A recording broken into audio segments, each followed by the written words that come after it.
В тех черно-белых кадрах с камеры наблюдения момент поджога. На видео хорошо видно. Двое мужчин забрасывают частный дом бутылками с зажигательной смесью. По версии следствия, это не просто хулиганство. Главные действующие лица – члены экстремистской группировки. Нам была поставлена задача сделать поджог дома муфтия Крыма.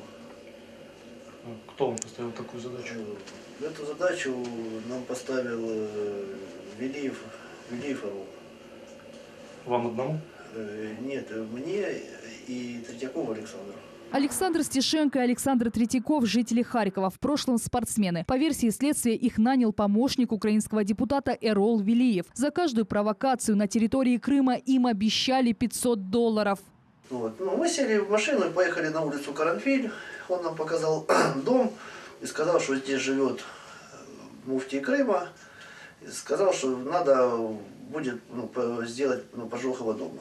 Первой целью злоумышленников стал дом духовного лидера крымских мусульман. Муфтий Хаджи Эмирали Аблаев одним из первых поддержал воссоединение Крыма с Россией. При Украине такие провокации вообще были обычным делом. Украинские власти просто закрывали глаза на погромы могил и вандализм в мечетях. Рассказывает, что угрозы из Киева получает регулярно. Насчет религии сегодня у нас столько стабильность, что никаких проблем я не вижу. То, что мы не могли делать те времена, а сегодня все мы сделали, строим, обучаем. 100 раз больше обучаем в каждом районе, можно сказать, что обучаем Коран, эзаны наши строятся, мечети, никаких проблем нет.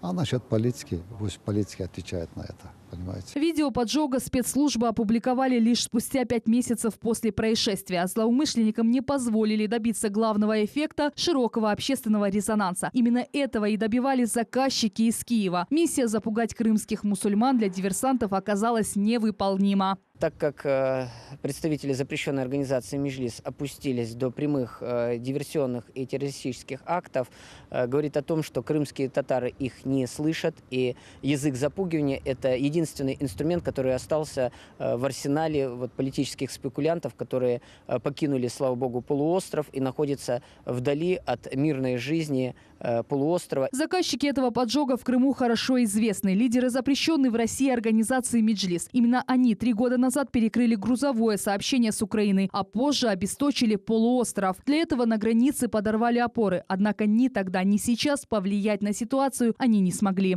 Все 3 обвиняемых в экстремизме граждане Украины. Александр Стешенко уже задержан и дал признательные показания. Эролу Велиеву, Александру Третьякову обвинение предъявлено заочно. Они объявлены в федеральный розыск.